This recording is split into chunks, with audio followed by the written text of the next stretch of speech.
Olá pessoal, tudo bom com vocês? Então, eu sou a professora Michele, né? E gostaria de dizer que é um prazer estar aqui com vocês mais uma vez. Como a maioria aqui me conhece, eu fui professora de produção de material didático e agora serei professora de vocês de redes de computadores, ok? Então, antes de começar a nossa aula, eu tenho aquele recadinho importante para todo mundo, que é pegar papel, caneta e anotar todas as dúvidas que tiver, para depois vocês estarem indo ao fórum correspondente à aula e estar tirando as suas dúvidas, ok? Vamos seguir então com a nossa aula. Então, dando início à nossa matéria, vamos começar falando sobre a definição de redes de computadores. E existem inúmeras definições. Cada uma ressalta os aspectos que o autor considera mais importante. Para nós, da área da computação, para essa disciplina, a mais adequada indo aqui para o slide 5. Então, uma rede de computadores, ela pode ser definida como a interligação entre dois ou mais nós envolvendo aspectos físicos e lógicos. Nesta interligação circulam protocolos de comunicação que implementam regras de conversação. Saindo do slide 5 agora, então, podemos perceber que essa definição ela traz uma série de termos, né, destacados em negrito no slide aí, como vocês puderam ver, mas não se preocupem com isso, porque iremos tratar cada termo deste slide, tá? E outro ponto é a necessidade de se ter regras de comunicação para que as informações enviadas por um nó da rede possam ser entendidas pelo outro nó. Sendo assim, vamos conceituar o que é um nó. Entrando agora no slide 6.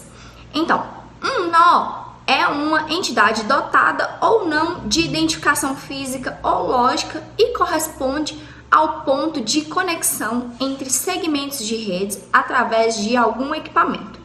Exemplos de nós de uma rede podem ser uma estação de trabalho, um servidor, um roteador, um switch, impressora de rede, um hub, um conversor de e-mail, um modem e por aí vai. E temos infinitas opções, né? Caso o nó seja físico, ele pode ter várias identificações físicas e lógicas, e já um nó lógico, ele vai estar associado a um único nó físico. Por exemplo, um computador ele pode ter várias placas de rede e cada placa de rede pode ter vários IPs, que é um endereço lógico. Mas um IP só pode ser associado a uma placa de rede.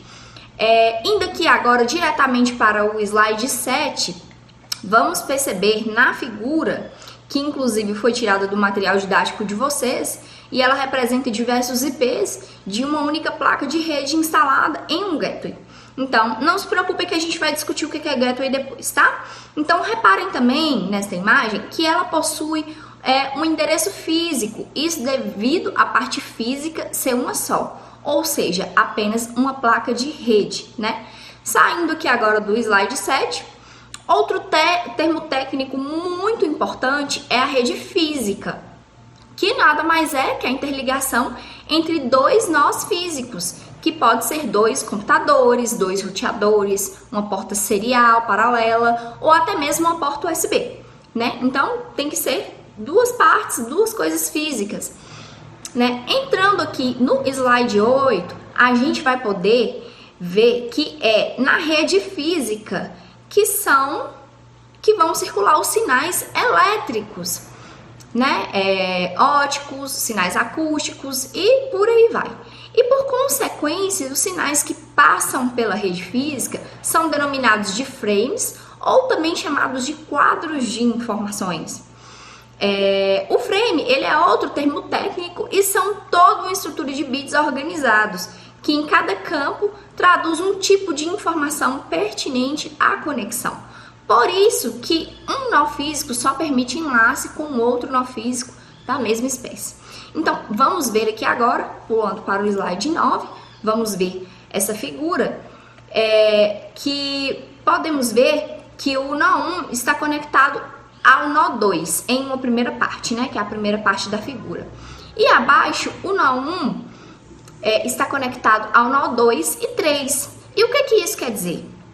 Então, isso quer dizer que quanto maior e mais complexa for a rede, que é o normal que iremos ver, né, maior será a variação de informações que devem fazer parte do frame, mais especificamente do seu cabeçalho.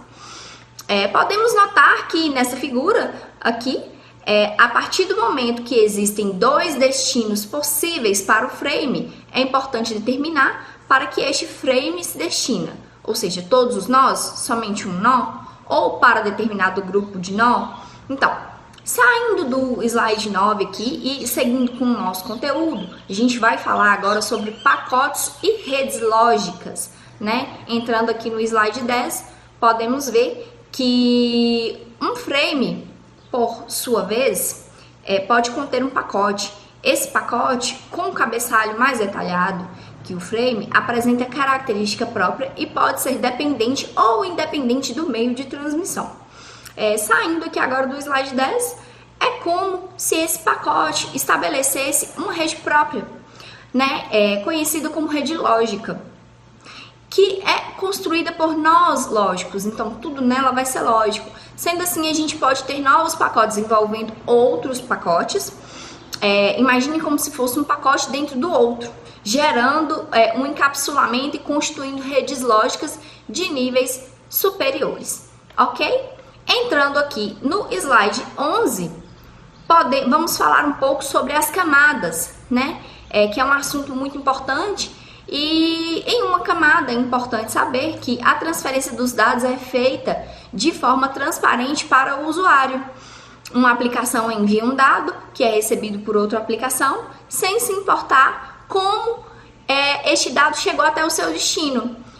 Isto é o que chamamos de comunicação entre camadas, ok? Então, pessoal, dando continuidade aqui, vale ressaltar que existem protocolos, ou seja, programas específicos para averiguar o envio e recebimento de dados, que são os protocolos, né? E nesse modelo de camadas, admite-se uma transparência dentro do modelo de camadas, né? A forma de diálogo, o tratamento e as negociações também se tornam transparentes. E entre os níveis também, né? Mas dependente daquele nível entre o emissor e o receptor. Vamos entrar aqui no slide 12 rapidinho para ver uma imagem que demonstra o exemplo de camadas, né? Então aqui a gente tem pacotes nível 1, nível 2, pacote nível N. Saindo aqui do slide 12, vamos para o último termo técnico, que são os protocolos. Então, o protocolo ele é um conjunto de regras, né? E esse conjunto de regras ele vai falar como se dará a comunicação entre as partes envolvidas dentro da camada, né? É como a língua que se fala no país. É como se o português fosse o nosso protocolo aqui de comunicação e o inglês o protocolo de comunicação lá dos Estados Unidos. Entendido? Então, aqui entrando no slide 13, vamos ver uma figurinha. E é importante ressaltar que em sistemas de comunicação existem mensagens de controle dessa comunicação, além dos dados que se quer enviar, assim como funcionam os correios ou sistema postal. Não existem somente informações compondo um pacote. Na maioria das vezes, esses pacotes são formados por comando e as mensagens para o gerenciamento da comunicação como um todo, ou seja, troca de informações para a troca de dados. Saindo aqui do slide 13, a gente pode finalizar toda essa parte de termos técnicos em redes de computadores.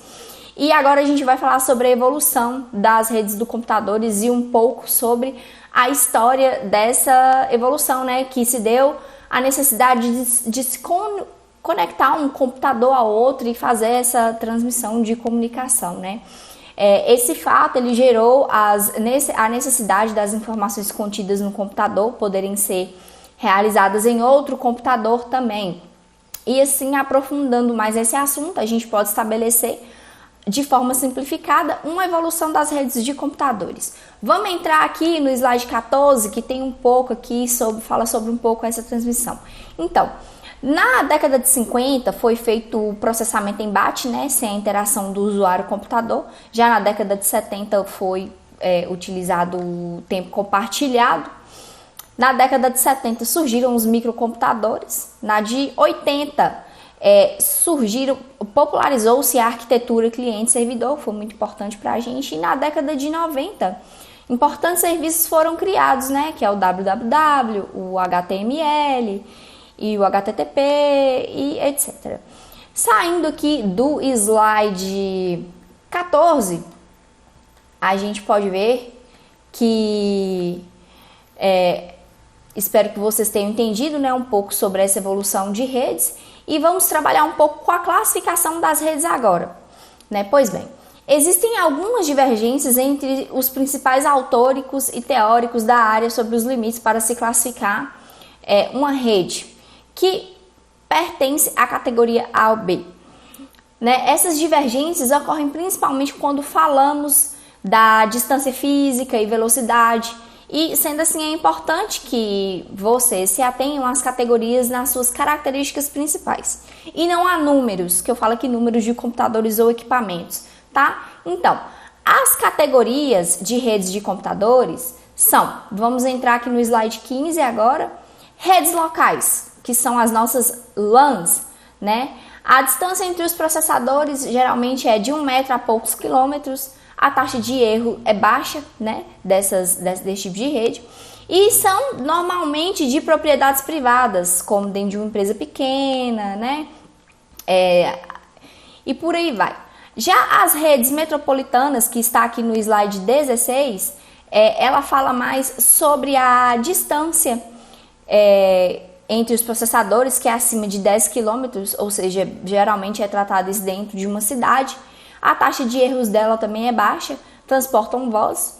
E elas são muito confundidas com as LANs de vez em quando. Tem que tomar um pouco de cuidado com isso aí, tá? Já no slide 17 aqui, entrando no slide 17, temos as nossas WANs, que são as redes geograficamente distribuídas. A distância entre os processadores ela não tem limite definido. A taxa de erro ela é maior do que nas LANs e elas transportam voz. Né? Tem algumas tecnologias empregadas aí, como vocês podem ver. E saindo do slide 17 e indo para o slide 18, temos aqui as nossas PANs, nosso último catálogo aqui, que são as nossas redes pessoais. As PANs, ela tem um alcance muito pequeno, que geralmente são redes sem fio, wireless, com taxas não muito altas, né? E essas redes, elas visavam substituir os cabos de interligação. E algumas outras aplicações das PANs são a sincronização de PDAs, fones, exemplo de PANs também são as redes Bluetooth, ok?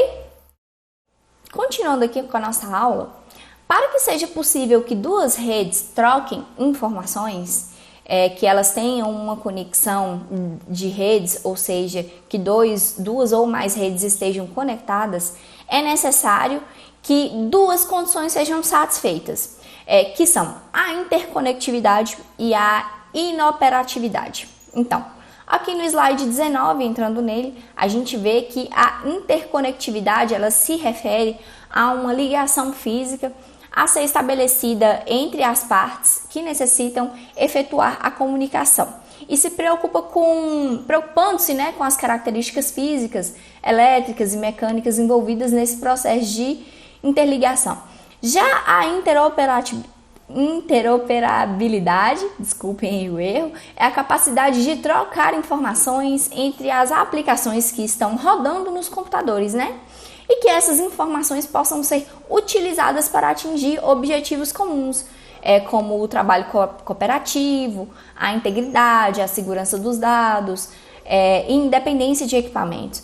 Saindo aqui do slide de 19, em um primeiro momento, né, parece apenas dois termos que a gente aprende nessa disciplina, mas esses conceitos já aterrorizaram muitos e continuarão a aterrorizar a vida dos profissionais de redes, pois uma falha dessas condições, que é a interconectividade ou interoperabilidade, uma falha em uma dessas duas condições é suficiente para justificar a demissão de um profissional desse, né? E é claro que tudo tem N condições para chegar a um ponto desse, mas é bastante importante prestar atenção, tá?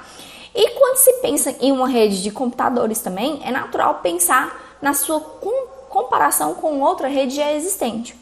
Assim como fazemos nas nossas vidas profissionais ou pessoais.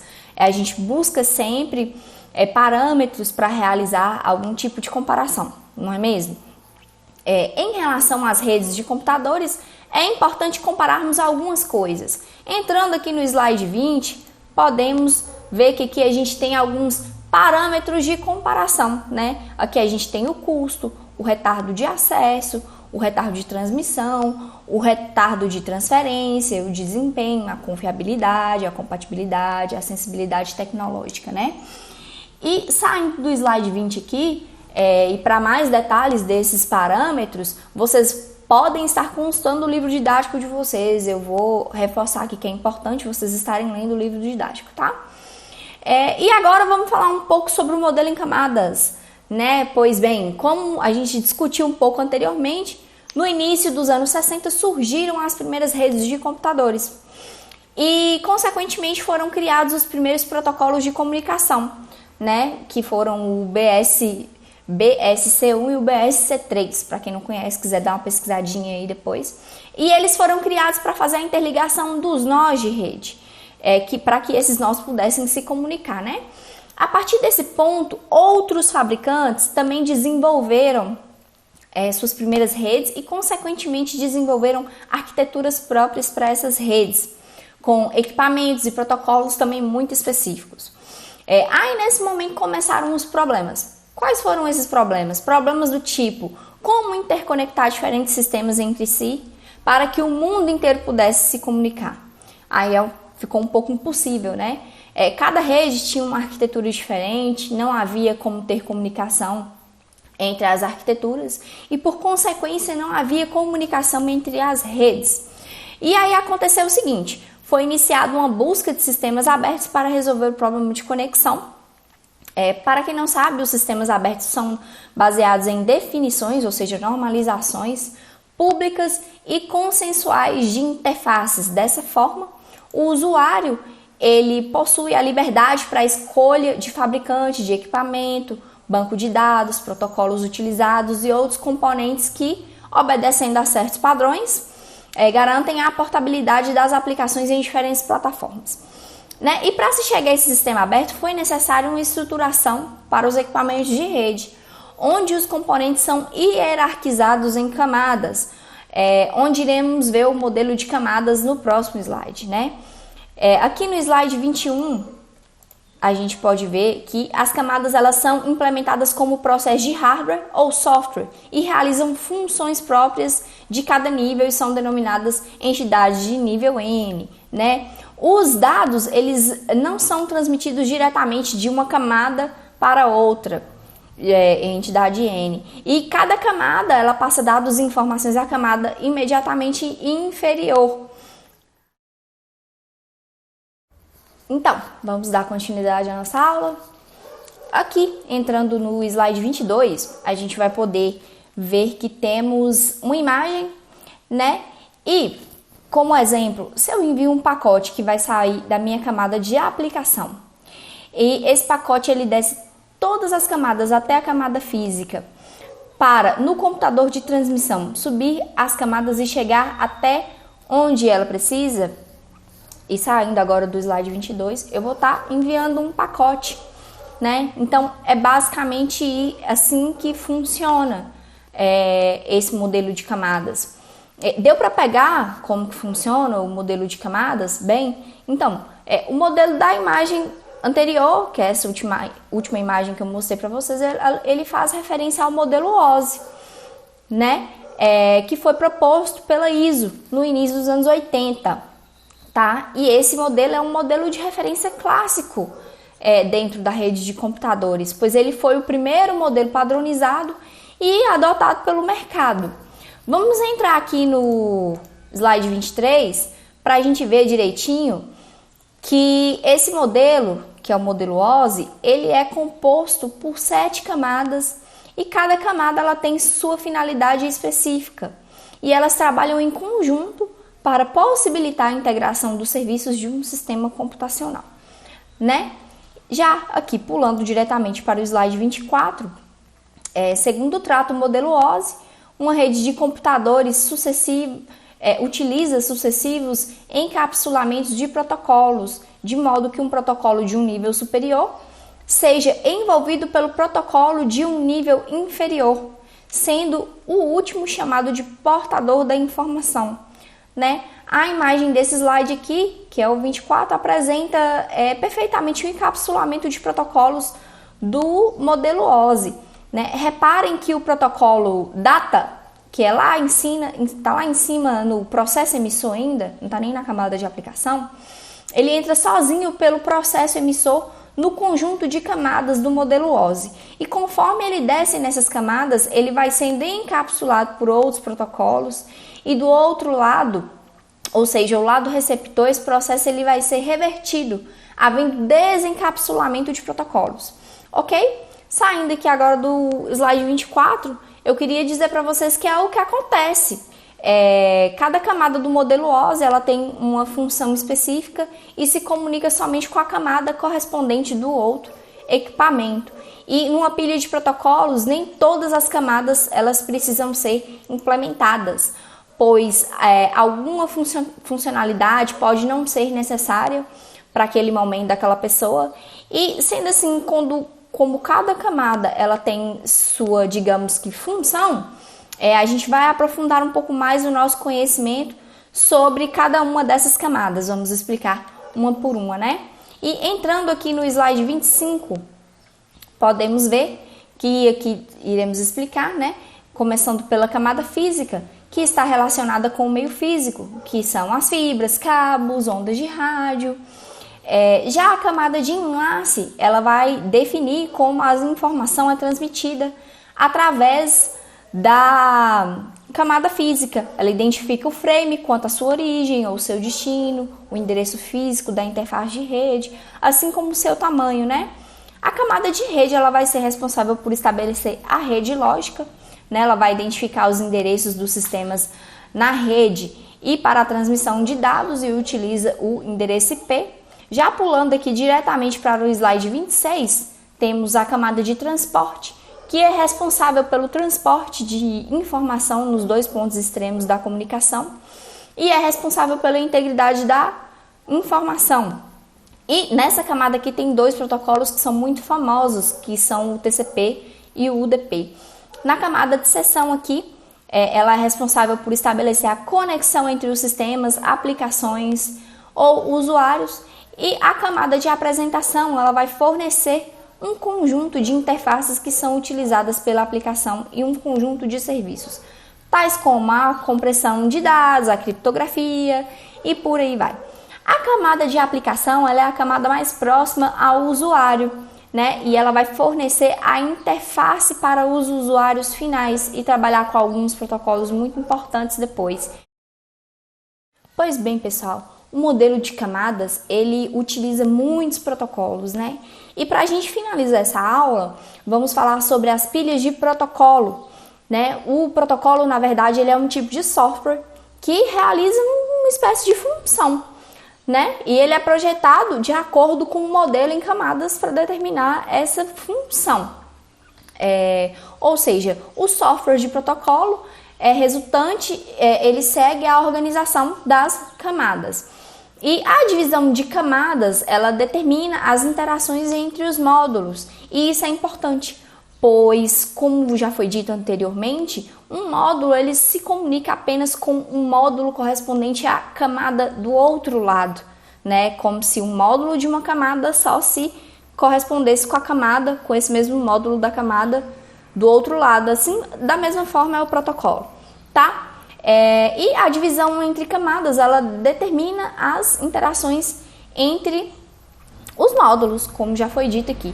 Cada computador contém um software para organizar aí esse conjunto de protocolos, né? Os vendedores deste tipo de produto usam o termo pilha para se referir a tal software, né? Várias pilhas estão comercialmente disponíveis.